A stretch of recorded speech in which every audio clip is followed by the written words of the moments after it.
Hello and welcome to the look ahead for Tuesday, the 24th of September, with me, Fiona Cincotta, Senior Market Analyst at City Index. So, overnight, we'll be watching out for the RBA's rate decision. In the European session, we've got German IFO business climate.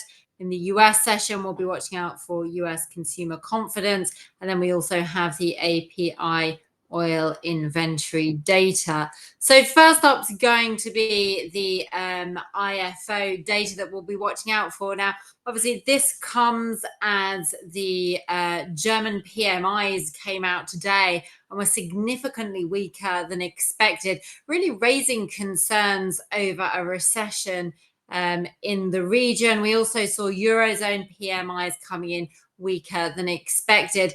Previous data that we've had surrounding business climate for Germany has also been showing a deterioration. So it's as if we're looking towards a weaker economic outlook, which is what the ECB warned about in its ECB meeting in September, where it lowered growth forecasts for the region. Now, I think what we're seeing is expectations or potential expectations that if we see a steep weakening or a sharp deterioration in the growth within the region, then that could prompt the ECB to cut interest rates sooner or more aggressively than they had previously planned.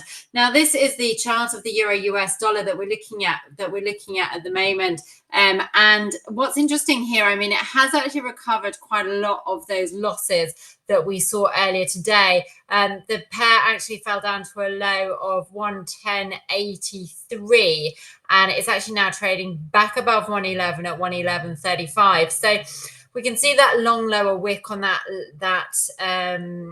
today's candle, which suggests that there wasn't much selling pressure at those lower levels. We also saw a long lower wick on Thursday's candle, again suggesting there isn't much selling pressure at those lower levels. So, I mean, technically speaking, the chart is, been showing a series of higher highs and higher lows since April. Now, in order for that to continue, we're going to need to see euro US dollar break above 112, which was the high that we saw back at the end of August. That could then open the door to the 112.75 level, which was the high that we saw back in July 2023.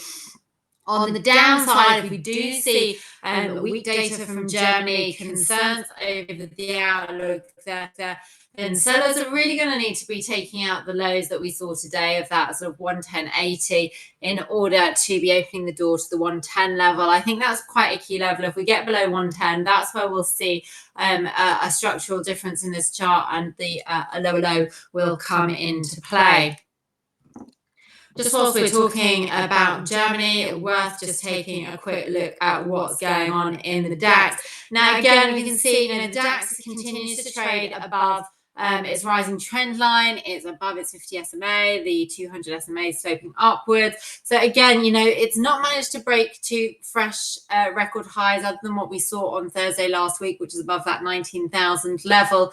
So buyers are going to need to recover above the 19,000 in order to book fresh higher highs and sort of, really bring the 19,500 into focus. On the downside, obviously, got immediate support around the sort of 18,600, which is this rising trend line. But actually, in order to create a lower low, then we'd need to be seeing a break below the 18,250 level, which was the low that we saw back earlier in September. So other things to be watching out for, as we mentioned, we've got the US dollar, we've got US consumer confidence. That data is going to be watched carefully. And then we've also got the oil inventories. Now, this is oil. It's been quite interesting what's been going on because it's recovered from the lows that we saw earlier in September, down at that 65 level, risen above the 67.30, which was the level that we saw back in June 2023, also around December 2023. But the recovery is still around this 71.60. to 72.50 level. This is a zone where the price will need to push higher above that in order to confirm that we've sort of negated that near-term downtrend. And if we get stronger than expected, a larger than expected draw on inventories, then that could help the price push above that. Obviously, we've also got geopolitical tensions in the Middle East, which could broaden out, and there are concerns about broadening out, which was what we saw the risk premium added to the oil price last week. Oil rallied strongly last week, over 4%.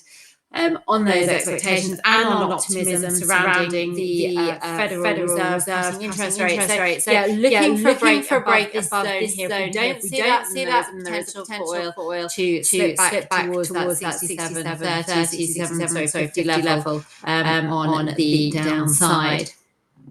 So I hope you've liked everything that we've watched today, and if you do, then please do give this video a like, and if you would like to receive more videos like this, please do subscribe.